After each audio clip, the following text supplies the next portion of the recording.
बिस्मिल्लाहिर्रहमानिर्रहीम। अस्सलाम वालेकुम डियर स्टूडेंट्स। आज हम वेव्स का नेक्स्ट लेक्चर पढ़ने जा रहे हैं। इसमें हम क्या पढ़ेंगे? Laplace correction. उसी तरह speed of sound in air को हम क्या करेंगे? कैलकुलेट करेंगे। मगर यहाँ पर हम क्या पढ़ेंगे? Laplace correction. इससे पहले हमने क्या पढ़ा था? Newton's assumption. इसमें हम क्या पढ़ेंगे? Laplace correction. इससे पहले न्यूटन ने कुछ एजम्पशन दी, मतलब उसने भी स्पीड ऑफ साउंड को उसने बताया कि स्पीड ऑफ साउंड एयर में किस फॉर्म में ट्रेवल करता है, किस प्रोसेस के तहत ट्रेवल करता है। अगर आपने इससे पहले जो न्यूटन एजम्पशन था उसने स्पीड ऑफ साउंड को एयर में बताया कि किस फॉर्म में ट्रेवल करता है, तो अगर आपने वो पढ़ा तो ये बिल्कुल आपके लिए ईजी है। तो पहले उस लेक्चर को देखें, ये आपके लिए बिल्कुल आसान होगा। तो काइंडली अगर आप चैनल पर नए हो तो चैनल को सब्सक्राइब कर दे और बेल आइकन की घंटी को पुश कर दे ताकि आपको नए आने वाली लेक्चर की नोटिफिकेशन मिल सके। हम लेक्चर को स्टार्ट करते हैं लेप्लास करेक्शन। उसी तरह लेप्लास करेक्शन, ये इसको लेप्लास करेक्शन क्यों नाम दिया? लेप्लास एक साइंटिस्ट का नाम था। करेक्शन का मतलब क्या है? उसने इसमें करेक्शन की। इससे पहले न्यूटन ने स्पीड ऑफ साउंड को भी अपने प्रोसेस के तहत क्या किया था? उसने एक स्पीड ऑफ साउंड को कैलकुलेट किया था। वहाँ पर स्पीड ऑफ साउंड की वैल्यू, मतलब उसने बताया था कि स्पीड ऑफ साउंड क्या है? आइसोथर्मल प्रोसेस के तहत एक जगह से दूसरी जगह क्या करता है? ट्रेवल करता है। उस प्रोसेस के तहत स्पीड ऑफ साउंड न्यूटन के मुताबिक क्या आया था? 280 मीटर पर सेकंड। वहां पर बहुत मिस्टेक था, 16% एरर आ रहा था। अगर आप मीटर पर सेकंड में देखोगे तो 52 मीटर पर सेकंड था न्यूटन्स में। तो उस न्यूटन्स के जो एजम्पशन में थे वहां पर एरर आ रहा था। तो उसने जो स्पीड ऑफ साउंड को कैलकुलेट किया था, उसने जो स्पीड ऑफ साउंड को बताया, उसके प्रोसेस के तहत जब स्पीड ऑफ साउंड को उसने कैलकुलेट किया तो वहां पर स्पीड ऑफ साउंड क्या था? उसमें बहुत ही एरर आ रहा था। Speed of sound in air, मतलब वो स्पीड ऑफ साउंड एयर क्या था? कम आ रहा था। तो लेप्लास करेक्शन ने क्या किया था? उसमें करेक्शन की, न्यूटन्स की जो एरर था उसको करेक्ट किया था। सबसे पहले न्यूटन्स, अब लेप्लास की एजम्पशन क्या थी, उसके पॉइंट्स क्या थे? लेप्लास ने ये बताया कि प्रोपिगेशन ऑफ साउंड, मतलब साउंड एक जगह से दूसरी जगह प्रोपिगेट करता है, एक जगह से दूसरी जगह अगर ट्रांसमिट मतलब ट्रांसफर करेगा, ट्रांसमिट करेगा, किस प्रोसेस के तहत? एडियाबेटिक प्रोसेस के तहत। क्या बताया? लेप्लास ने बताया कि साउंड एक जगह से दूसरी जगह किस फॉर्म में ट्रेवल करेगा, किस प्रोसेस के तहत ट्रेवल करेगा? एडियाबेटिक प्रोसेस के तहत ट्रेवल करेगा। याद रखना है ये क्या है, हम ये लेप्लास की अपनी एक थ्योरी, इसमें हम ये नहीं पढ़ रहे कि स्पीड ऑफ साउंड को कैलकुलेट कर रहे हैं। इससे पहले स्पीड ऑफ साउंड हमने एक्सपेरिमेंटली डिटरमाइन की थी। न्यूटन्स का जब एजम्पशन था वहां पर भी स्पीड ऑफ साउंड हमारे साथ एक्सपेरिमेंटली क्या थी? डिटरमाइन थी। यहाँ पर भी एक्सपेरिमेंटली, पहले से हमने एक्सपेरिमेंटली स्पीड ऑफ साउंड को डिटरमाइन किया था। मगर न्यूटन्स का अपना एक थ्योरी थी, उसने बताया कि स्पीड ऑफ साउंड इस प्रोसेस के तहत ट्रेवल करता है, जबकि लेप्लास ने बताया कि स्पीड ऑफ साउंड इस प्रोसेस के तहत ट्रेवल करता है। तो जब हम उस प्रोसेस के तहत स्पीड ऑफ साउंड को कैलकुलेट करते हैं तो हमारे साथ स्पीड ऑफ साउंड की वैल्यू आती है। स्पीड ऑफ साउंड हमने पहले से कैलकुलेट किया था, तो इसलिए कैलकुलेट किया। बाकी ये सिर्फ प्रोसेस बताता है कि स्पीड ऑफ साउंड ट्रेवल किस फॉर्म में करेगा। तो लेप्लास ने क्या बताया कि स्पीड ऑफ साउंड प्रोपिगेट करेगा, एक जगह से दूसरी जगह ट्रांसफर होगा, किसकी फॉर्म में? एडियाबेटिक प्रोसेस के तहत। तो उसने बताया कि speed of sound adiabatic process के तहत एक जगह से दूसरी जगह क्या करेगा? मूव करेगा। अब एडियाबेटिक प्रोसेस कौन सा प्रोसेस है? याद रखना, एडियाबेटिक प्रोसेस वो प्रोसेस है जिसमें नो हीट इंटर और लीव द सिस्टम। मतलब एक सिस्टम है ना, उस सिस्टम में ना तो हीट उस सिस्टम से बाहर जाए ना उस सिस्टम में अंदर आ जाए। मतलब ऐसा सिस्टम जिसमें ना हीट उस सिस्टम से, मतलब सिस्टम से सराउंडिंग में ना जाए, ना सराउंडिंग से उस सिस्टम में अंदर हीट आए, उसको हम क्या नाम देते हैं? Adiabatic process. उस प्रोसेस मतलब ऐसा सिस्टम जिसमें हीट एक्सचेंज ना हो, मतलब हीट एक्सचेंज क्या हो? जीरो हो, नो हीट एक्सचेंज, मतलब जहां पर हीट एक्सचेंज ना हो उसको हम क्या नाम देते हैं? Adiabatic process. या सिंपल, ना सराउंडिंग से सिस्टम के अंदर हीट आए ना सिस्टम से सराउंडिंग में हीट जाए, तो सिंपल इसको हम क्या नाम देते हैं? Adiabatic process. एडियाबेटिक प्रोसेस क्या है? नो हीट इंटर और लीव द सिस्टम, मतलब ना तो सिस्टम से बाहर हीट जाए ना बाहर से सिस्टम के अंदर हीट आ जाए, इसको हम क्या नाम देते हैं? Adiabatic process. तो इसने सिंपल स्पीड ऑफ साउंड हमारे साथ किस फॉर्म में ट्रेवल करता है? यहाँ पर मैं सिंपल लग रहा हूँ, स्पीड ऑफ साउंड कंप्रेशन और रेयरफेक्शन की फॉर्म में ट्रेवल करता है। इस तरह ये क्या हमारे साथ? कंप्रेशन रीजन, वहां पर जहाँ पर क्या है सारी, मतलब कंप्रेशन वो पॉइंट है जिस पर क्या हो, सिंपल जो प्रेशर क्या हो ज्यादा हो, प्रेशर क्या हो ज्यादा हो या डेंसिटी। इसी तरह रेयरफेक्शन, जहाँ पर पार्टिकल्स क्या है एक दूसरे से क्या है? दूर। इसी तरह कंप्रेशन इसी तरह कंप्रेशन रेयरफेक्शन, कंप्रेशन इसी तरह फिर रेयरफेक्शन। रेयरफेक्शन वो पॉइंट है जिस पर क्या हो, मतलब पार्टिकल्स एक दूसरे से क्या हो? दूर हो, इसको हम क्या नाम देंगे? रेयरफेक्शन। इसको हम क्या नाम देंगे? कंप्रेशन। ये भी हमारे साथ रेयरफेक्शन और ये क्या है? कंप्रेशन। सही, ये कंप्रेशन इस तरह जो पार्टिकल एक दूसरे से क्या हो? दूर हो। तो कंप्रेशन आपने सिंपल यहाँ पर खुद आप लिखो कि कंप्रेशन वो पॉइंट है, मैंने यहाँ पर नहीं लिखा है, कंप्रेशन वो पॉइंट है जिस पर डेंसिटी भी ज्यादा है, जिस पर प्रेशर भी ज्यादा है, जिस पर टेम्परेचर भी ज्यादा है। तो कंप्रेशन कौन सा पॉइंट है? इसमें टेम्परेचर भी ज्यादा है, डेंसिटी भी ज्यादा है, प्रेशर भी ज्यादा है। सिंपल कंप्रेशन पॉइंट को आप होटर मतलब हॉट रीजन भी कह सकते हो, हॉटर रीजन। इसी तरह रेयरफेक्शन वो रीजन है जिस पर टेम्परेचर भी कम है, प्रेशर भी कम है और डेंसिटी भी कम है। तो रेयरफेक्शन को आप कौन सा रीजन कह सकते हो? सिंपल इस रीजन को आप क्या नाम दे सकते हो? रेयरफेक्शन को सिंपल कोल्डर रीजन। तो इसके तहत न्यूटन ने क्या बताया था? न्यूटन ने बताया कि speed of sound isothermal process के तहत क्या करता है? एक जगह से दूसरी जगह ट्रांसमिट करता है। मतलब आइसोथर्मल प्रोसेस कौन सा प्रोसेस है जो न्यूटन ने बताया था? मतलब उसने बताया कि ओवरऑल टेम्परेचर क्या रहता है? कॉन्स्टेंट रहता है। स्पीड ऑफ साउंड एक जगह से दूसरी जगह ट्रांसमिट होता है। मगर याद रखना, लेप्लास ने बताया कि स्पीड ऑफ साउंड एक जगह से जब दूसरी जगह ट्रांसमिट करता है वो क्या है? Adiabatic process. वो स्पीड ऑफ साउंड क्या है? एडियाबेटिक प्रोसेस के तहत एक जगह से दूसरी जगह मूव करता है। मतलब स्पीड ऑफ साउंड को जो ओवरऑल आप कह सकते हो कि ओवरऑल टेम्परेचर क्या होता है? स्पीड ऑफ साउंड का बढ़ जाता है। उस न्यूटन ने क्या बताया कि कंप्रेसर का टेम्परेचर ज्यादा होता है जबकि रेयरफेक्शन का टेम्परेचर कम होता है। तो इसलिए हॉटर रीजन से कोल्डर रीजन की तरफ टेम्परेचर शिफ्ट होता है। तो इसीलिए ओवरऑल टेम्परेचर क्या होता है? कांस्टेंट होता है। मगर लेप्लास ने बताया कि इतना ये स्पीड ऑफ साउंड इतनी रिपीट प्रोसेस के तहत क्या करता है? एक जगह से दूसरी जगह ट्रांसमिट करता है। एडियाबेटिक प्रोसेस क्या है? बहुत ही रिपीट सडन प्रोसेस है। उसने बताया स्पीड ऑफ साउंड को इतना टाइम नहीं मिलता कि वो कोल्डर से हॉटर रीजन की तरफ क्या करे, फिर ट्रांसमिट करे। इतनी टाइम नहीं मिलता। ये स्पीड ऑफ साउंड एक रैपिड प्रोसेस के तहत एक जगह से दूसरी जगह ट्रांसमिट करते हैं, जिसको हम क्या नाम देते हैं? एडियाबेटिक। तो उसने बताया कि अगर आप देखोगे तो overall temperature speed of sound का क्या होता है? बढ़ता है। Overall temperature speed of sound का क्या होता है? बढ़ता है। तो उसने ये बताया। इसमें क्या है? Modified form of Boyle's law. इसमें कौन सा लॉ एप्लीकेबल है? आप सिंपल लिख सकते हो modified form of Boyle's law is applicable. वहां पर सिंपल जो न्यूटन्स एसेप्शन था वहां पर सिंपल बॉयल्स लॉ एप्लीकेबल है। यहाँ पर modified form of Boyle's law is applicable. अब मॉडिफाइड फॉर्म वहां पर हमने क्या बताया कि PV is equal to constant. यहाँ पर PV gamma is equal to constant. यहाँ पर हमने बॉयल्स लॉ को थोड़ा मॉडिफाई किया, मतलब उसमें चेंजिंग की। PV gamma is equal to constant. Simple क्या होगा कि पीवी वी के ऊपर क्या आ जाएगा? गामा। गामा हमारे साथ क्या है? सिंपल ये रेशियो है। किसका रेशियो है? Molar specific heat at constant pressure divided by molar specific heat at constant volume. हमारे साथ क्या है? इन दोनों का रेशियो है। तो आप यहाँ पर कह सकते हो कि गामा का अगर मैं आपसे पूछूं यूनिट का है, गामा का कोई भी यूनिट नहीं है, तो इसका क्या है? No unit. आप सिंपल कह सकते हो इसका कोई भी यूनिट नहीं है। तो जिस चीज का यूनिट नहीं है तो उसका डायमेंशन भी नहीं होता है। तो इसलिए गामा की न तो यूनिट है न तो डायमेंशन। तो इसलिए यहाँ पर कौन सा लॉ एप्लीकेबल है? Modified form of Boyle's law applicable है। तो simple PV gamma is equal to constant. Boyle's law के तहत आप इस तरह इसको भी लिख सकते हो कि बॉयल्स लॉ ने हमें क्या बताया कि प्रेशर और वॉल्यूम का कौन सा रिलेशन है? इनवर्स रिलेशन है। प्रेशर और वॉल्यूम का कौन सा रिलेशन है? Inverse relation. तो इसलिए हमने लिख लिया PV gamma is equal to constant. अब ये चौथा पॉइंट, इसी तरह ये पॉइंट हम क्या करेंगे? बाद में क्या करेंगे? इस डेरिवेशन को करेंगे, फिर इस पॉइंट की तरफ आएंगे। सही, ये पॉइंट फिर मैं लास्ट में डिस्कस करूंगा। सही। अब सिंपल इसके बाद अब क्या करेंगे? इसका डेरिवेशन प्रूव करेंगे। मतलब एडियाबेटिक प्रोसेस के तहत स्पीड ऑफ साउंड की मतलब क्या है? डेरिवेशन को हम प्रूव करेंगे कि किस तरह।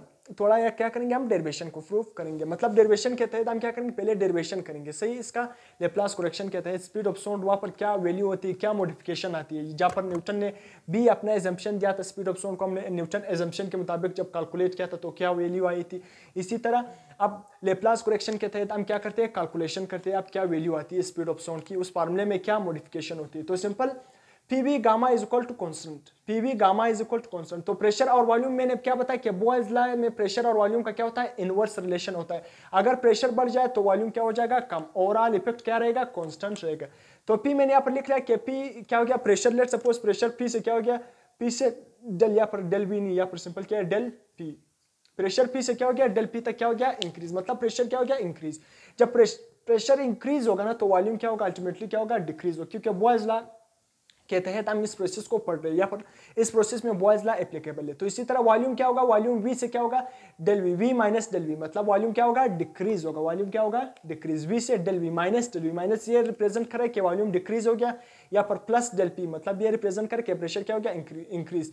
ये डेल नहीं, ये छोटा ट्राइंगल का निशान, इसको हम डेल कहते हैं। डेल का मतलब क्या है? Very small change. इसका मतलब क्या है कि प्रेशर में बहुत स्मॉल चेंज आ गया, इसी तरह वॉल्यूम में भी बहुत स्मॉल चेंज आ गया।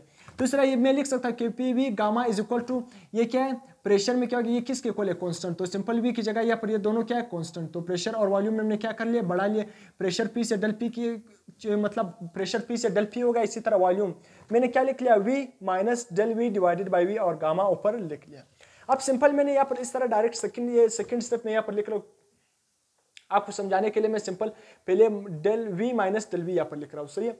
तो मैंने इसमें इस तरह लिख रहा हूँ कि P plus del P V minus del V, यहाँ पर इसमें जो मैंने यहाँ पर P प्लस डेल P लिख लिया, जबकि V माइनस डेल V, इसकी जगह मैंने ये लिख लिया V under root minus del V divided by V और होल गामा। अब इसको क्यों इस तरह लिख लिया, क्योंकि मैंने V माइनस डेल V, अगर मैं इसमें क्या लूँ, कॉमन लूँ, V माइनस डेल V में मैंने क्या लिया, V को कॉमन ले लिया, तो सिंपल यहाँ पर क्या बच जाएगा 1, सही है, minus del V divided by V, सही है, V माइनस डेल V में मैंने क्या ले लिया, V को कॉमन ले लिया, तो V जब 1 के साथ मल्टीप्लाई हो जाएगा वापस वही V आ जाएगा। जब V माइनस डेल V और V के साथ मल्टीप्लाई हो जाएगा तो सिंपल क्या बचाएगा V, क्योंकि जब del V divided by V, जब इसके साथ V मल्टीप्लाई हो जाएगा तो V के साथ क्या हो जाएगा, कैंसिल, सिंपल क्या बचाएगा V। तो इसलिए मैंने यहाँ पर V माइनस डेल V में मैंने V को क्या ले लिया, कॉमन ले लिया, इसी तरह -1 del V divided by V ऊपर क्या लिख लिया, गामा। तो सिंपल V को मैंने क्या कर लिया, इसी तरह PV gamma is equal to P plus del P, bracket लिख लिया, V को मैंने क्या कर लिया, बाहर निकाल लिया, तो होल ब्रैकेट पर क्या है, गामा की वैल्यू से, तो गामा इस V पर भी आ जाएगा, ये ब्रैकेट से बाहर आ गया, तो सिंपल क्या बच गया 1 minus del V divided by V, ऊपर मैंने क्या लिख लिया, गामा। अब सिंपल ये V के ऊपर गामा और वॉल्यूम के ऊपर जो गामा आ रहा है, इसी तरह इस वॉल्यूम के ऊपर भी क्या आ रहा है, गामा, तो ये दोनों क्या हो जाएंगे, कैंसिल, सिंपल इस साइड पे क्या बच जाएगा P, तो P is equal to P plus del P, ये बच गया P प्लस डेल P, इस साइड पे क्या बच गया 1 minus del V divided by V, और होल के ऊपर पावर क्या आ रहा है, गामा की पावर क्या आ रहा है, मतलब होल ब्रैकेट के ऊपर क्या आ रहा है, पावर गामा। तो सिंपल इस P को अब मैं यहाँ पर क्या लिख रहा हूँ, बाइनोमियल थ्योरम, इस डेरिवेशन में मैं क्या यूज करूंगा, बाइनोमियल थ्योरम। याद रखना बाइनोमियल थ्योरम, आप इसमें डिटेल में नहीं जाओ, सिंपल आप लिखो, आप अगर पेपर में क्वेश्चन आ जाए ना, आप कोई भी पेपर में क्वेश्चन आ जाए बोर्ड के एग्जाम में कर कि by using binomial nomial theorem, आप इसके डिटेल में नहीं जाओ, आप इसको बाइनोमियल नोमियल थ्योरम के तहत आप क्या करते हो, उसको ड्राइव करते हो, सिंपल आप उसको डिटेल होने की, आपको डिटेल में जाने की जरूरत है ही नहीं, आपको पूरा नंबर मिल जाएगा, सही है, वहाँ पर इतने डिटेल में नहीं जाओ, सही है। तो सिंपल आप क्या करोगे कि 1 minus del V divided by V whole की पावर क्या है, gamma is equal to 1 minus gamma del V divided by V। तो हम यहाँ पर नहीं बाइनोमियल नोमियल थ्योरम को हमने क्या किया, यूज किया वहाँ पर हमारे साथ क्या ये 1 minus del V divided by V whole की पावर गामा, ये किसके इक्वल आ गया, 1 minus gamma del V divided by V। ये हमने ये क्या है, ये साइड जो हमारे साथ इस साइड पे मौजूद भी है, 1 minus change in volume divided by volume और होल की पावर गामा। बाइनोमियल थ्योरम को मैंने यूज किया, उसके तहत ये साइड किसके इक्वल आ गया, 1 minus gamma del V divided by V, सही है। तो इसलिए अब मैं इसकी जगह इस साइड यानी 1 minus del V divided by V whole की पावर गामा, तो इसकी जगह मैं ये लिखूंगा 1 minus gamma del V divided by V, इसकी जगह मैं ये लिखूंगा। सी मैंने बाइनोमियल नोमियल थ्योरम को यूज किया और ये वैल्यू हमारे साथ ये किसकी तहत आ कि ये वैल्यू ये साइड नहीं है 1 minus del V divided by V ऊपर की होल पावर गामा, ये इस साइड के इक्वल आ गया। तो सिंपल मैं उसी तरह P मैंने उसी तरह लिख लिया, P डेल P और P डेल P को भी उसी तरह नीचे लिख लिया, और इसकी जगह simple 1 minus del V divided by V whole की पावर गामा की जगह मैंने क्या लिख लिया, ये जो मैंने बाइनोमियल नोमियल थ्योरम के तहत इस साइड को इस साइड के क्या किया, ये लाया, सही है, 1 minus gamma del V divided by V, सही है। अब फिर से इसी तरह ये P इस 1 के साथ भी मल्टीप्लाई हो जाएगा, ये P नहीं ये P सॉरी, ये P इस 1 के साथ भी मल्टीप्लाई हो जाएगा, ये P इस minus gamma del V divided by V के साथ भी मल्टीप्लाई हो जाएगा। तो मैं मल्टीप्लाई कर लेता हूँ, P1 के साथ मल्टीप्लाई हो जाएगा, वही P आएगा, जब ये प्रेशर इस minus gamma del V divided by V के साथ मल्टीप्लाई हो जाएगा तो minus gamma P del V divided by V आ जाएगा। फिर इसी तरह डेल P की बारी, इन दोनों ब्रैकेट को आपस में मैं क्या कर रहा हूँ, मल्टीप्लाई कर रहा हूँ, तो डेल P 1 के साथ मल्टीप्लाई हो जाएगा तो सिंपल क्या आ जाएगा, सिंपल प्लस डेल P मतलब चेंज इन प्रेशर। फिर जब ये डेल P इस minus gamma del V divided by V के साथ मल्टीप्लाई हो जाएगा तो सिंपल क्या आ जाएगा, minus gamma del P del V divided by V। इससे पहले मैंने आपको न्यूटन्स एजम्पशन में भी बताया था, न्यूटन्स में वहां पर हमारे साथ क्या आ रहा था, डेल P और डेल V, सिंपल ये वैल्यू आ रही थी, सही है। वहाँ पर मैंने ये भी बताया कि चेंज इन प्रेशर और चेंज इन वॉल्यूम, इस वैल्यू को मैंने क्या कर लिया था, निगलेक्ट कर लिया था, मतलब मैंने इसको क्या कर लिया था, इग्नोर कर लिया था, मैंने न्यूटन्स एजम्पशन की बात कर रहा हूँ। तो इसी तरह मैं भी चेंज इन प्रेशर माइनस मतलब ये पूरी term minus gamma change in pressure multiply by change in volume divided bye V, मैं इस पूरी टर्म को, ये नहीं ये पूरी टर्म को क्या करूँगा, ये पूरा टर्म नहीं ये पूरा टर्म मैंने जो अभी डॉटेड लाइन में क्या कर लिया, शो कर लिया, इस पूरे टर्म को मैं क्या करूंगा, निगलेक्ट करूंगा। क्यों, क्योंकि प्रेशर में भी बहुत कम चेंज आ गया और वॉल्यूम में भी बहुत कम चेंज। ये डेल P और डेल V का मतलब क्या है, बहुत ही कम चेंज इन प्रेशर, और डेल V का मतलब क्या, बहुत कम change in volume divided by V। तो जब प्रेशर में भी बहुत कम चेंज आ गया, वॉल्यूम में भी बहुत कम चेंज है, मतलब इन दोनों में चेंज बहुत कम है, जब ऑलरेडी इसकी वैल्यू बहुत कम है, जब आप आपस में इन दोनों के मल्टीप्लिकेशन करोगे, जब इसका प्रोडक्ट लोगे तो इसका आंसर और कम आएगा, क्योंकि पहले से प्रेशर में भी बहुत कम चेंज आ गया है, वॉल्यूम में भी बहुत कम चेंज आ गया, फिर जब आपस में आप इन दोनों को मल्टीप्लाई करोगे, पहले से वैल्यू कम है, जब आपस में मल्टीप्लाई करोगे तो इसकी वैल्यू और कम हो जाएगी। तो इसलिए हम क्या करते हैं, ये change in pressure, change in volume divided by V और साथ जो गामा इसके साथ मल्टीप्लाई हो रहा है, इस पूरी टर्म को हम क्या कर लेते हैं, नेग्लेक्ट कर लेते हैं, क्योंकि इसकी वैल्यू बहुत ही कम आती है, इस इक्वेशन पर असर नहीं डालती। तो इसलिए हम क्या करते हैं, इस साइड को क्या करते हैं, इसको नेग्लेक्ट कर लेते हैं। तो हमारे साथ क्या बच जाएगा, ये पी सिंपल, ये पी क्या हो जाएगा, इस पी के साथ क्या हो जाएगा, कैंसल, क्या बचाएगा simple minus gamma P del V divided by V और प्लस डेल्टा पी। सी तो ये minus gamma P del V divided by V ये इस साइड से उस साइड पे शिफ्ट हो जाएगा, तो किस में हो जाएगा, प्लस, इस साइड पे माइनस में, जब उस साइड पे जाएगा तो प्लस में कन्वर्ट हो जाएगा। तो gamma P del V divided by V is equal to simple del P, इस साइड को तो मैंने क्या किया, इस पोर्शन को मैंने निगलेक्ट कर लिया। तब उसी तरह अब मैंने इसको इस तरह अरेंज कर लिया, मैंने डेल पी को क्या कर लिया, ये हमारे साथ क्या, ये पूरा टर्म चेंज इन वॉल्यूम, यानी change in volume divided by V, ये पी के साथ क्या हो रहा है, मल्टीप्लाई हो रहा है, पी के साथ क्या हो रहा है, मल्टीप्लाई। अगर मैं इसको यहाँ पर डेल पी पर डिवाइड करूंगा तो ये क्या हो जाएगा, जब मैं डेल पी पे डिवाइड करूंगा तो इसका सीक्वेंस क्या हो जाएगा, डेल वी और वी यहाँ पर लिखा है ना, तो जब यहाँ पर डिवाइड हो जाएगा तो इसका सीक्वेंस क्या हो जाएगा, चेंज, सिंपल क्या हो जाएगा, यहाँ पर क्या मल्टीप्लाई है ना, तो यहाँ पर आ जाएगा, इस पर क्या हो जाएगा, सिंपल सीक्वेंस की मैं बात नहीं कर रहा हूँ, सॉरी। तो सिंपल ये डेल वी और वी जब यहाँ पर पी के साथ मल्टीप्लाई है गामा पी के साथ, तो यहाँ पर क्या हो जाएगा, डिवाइड हो जाएगा, सही है। तो सिंपल उसी तरह इस साइड पे सिंपल गामा पी को मैंने छोड़ दिया, gamma P is equal to del P, उसी तरह ये प्रेशर है और change in volume divided by original volume, change in volume divided by original volume इस साइड पे आ जाएगा, डिवाइड हो जाएगा। तो सिंपल उसी तरह change in volume divided by V. इससे पहले मैंने न्यूटन्स एजम्पशन में वहां पर मैंने ये आपको बताया था कि ये change in pressure divided by change in volume divided by original volume, ये किसके इक्वल आया था, ये पूरा टर्म किसके इक्वल था, वहां पर मैंने भी ये बताया। अगर आपने वो लेक्चर देखा तो आपका अल्टीमेटली आपको अभी जेन में चल रहा होगा कि ये किसके इक्वल है, इलास्टिक मॉडुलस के इक्वल था। ये किसके इक्वल था, इस फार्मूले के तहत v is equal to under root E divided by रो।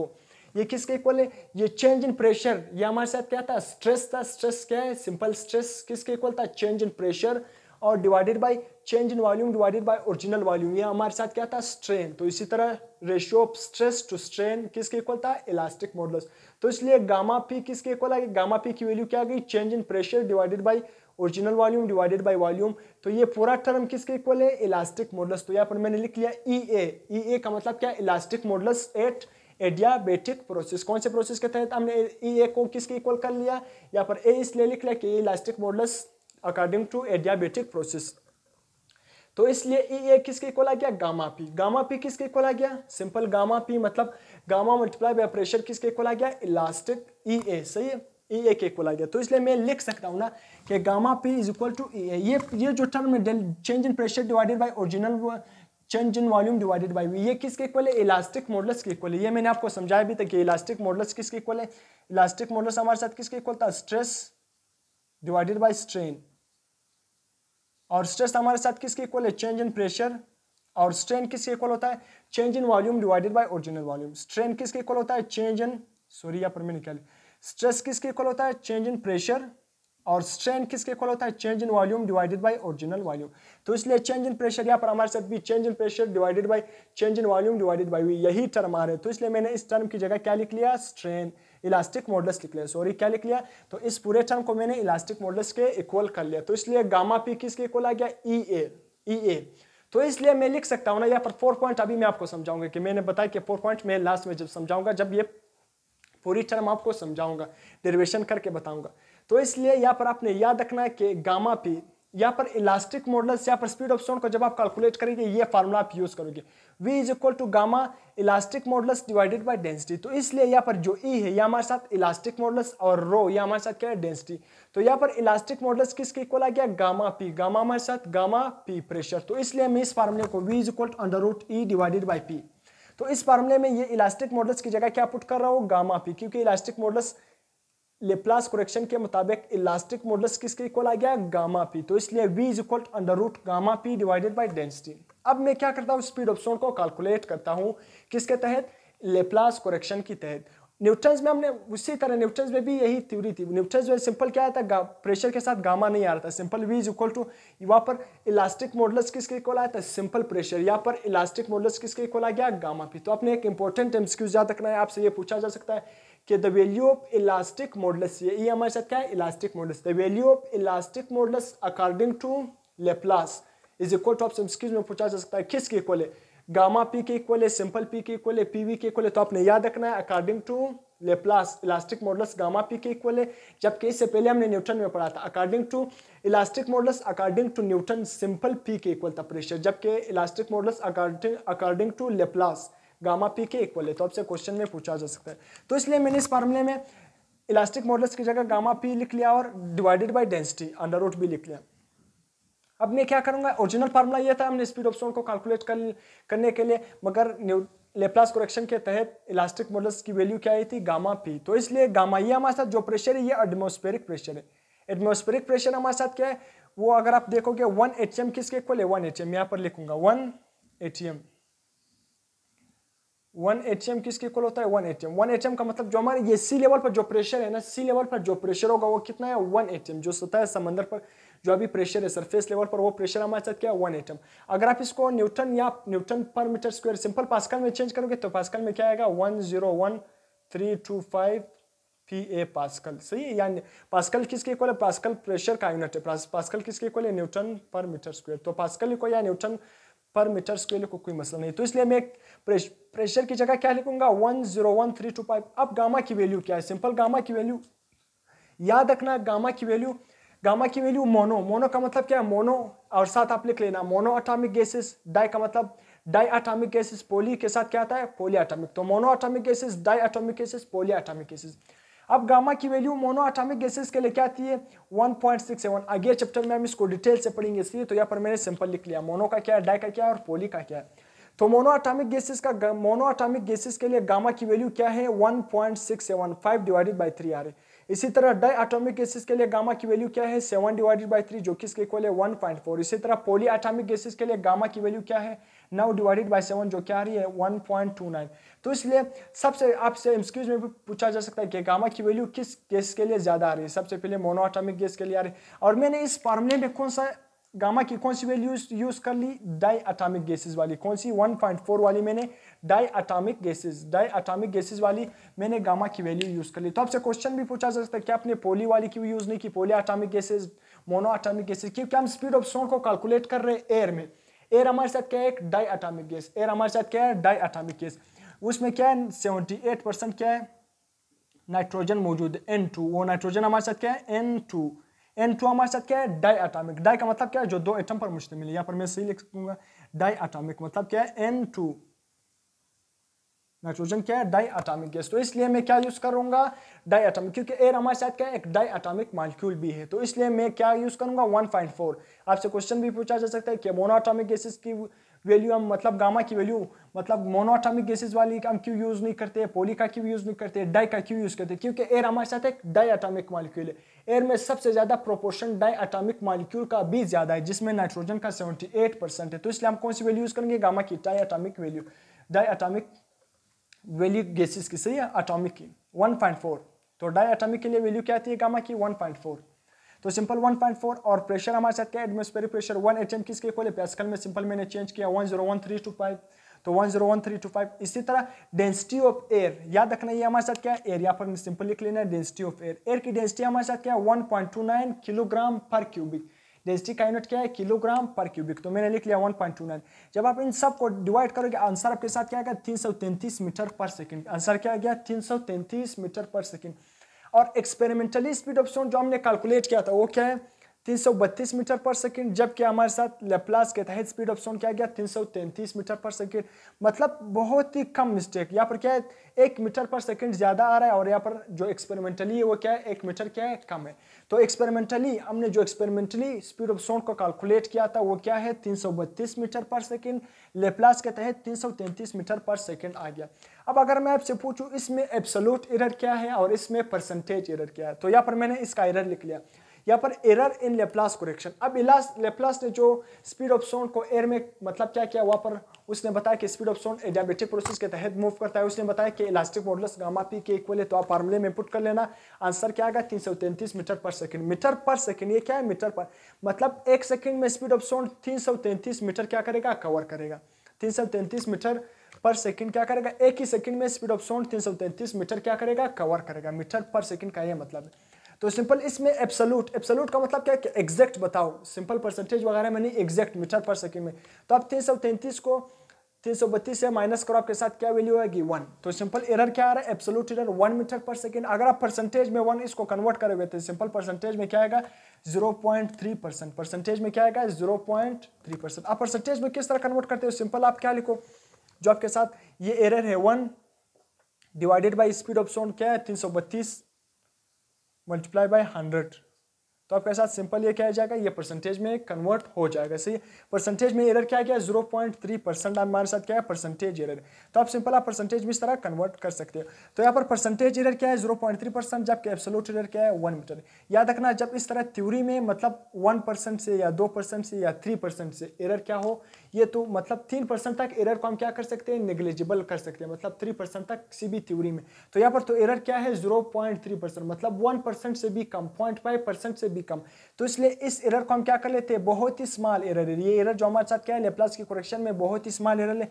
इस गलती को हम क्या मानते हैं कि it can be neglected very less change, क्योंकि इसको हम क्या कर लेते हैं, इग्नोर कर लेते हैं, क्योंकि 1 ही मीटर पर सेकंड की कोई भी मतलब इतना एरर है ही नहीं। अगर परसेंटेज में देखोगे तो 0.3% है। तो इसलिए इस चेंज को या इस एरर को जो लेप्लास में हम क्या करते हैं, लेप्लास में आया तो इस एरर को हम क्या कर लेते हैं, निगलेक्ट कर लेते हैं, इसको हम क्या कर लेते हैं, इग्नोर कर लेते हैं कि इतना ये एरर है ही नहीं। तो इसलिए लेप्लास ने स्पीड ऑफ साउंड को एग्जैक्ट क्या कर लिया, उसी तरह वैल्यू लाई। तो सही है, उसमें 1% बहुत ही कम एरर आ गया या 0.3% एरर आ गया था। और एक्सपेरिमेंटली भी हमारे साथ 332 मीटर पर सेकेंड है।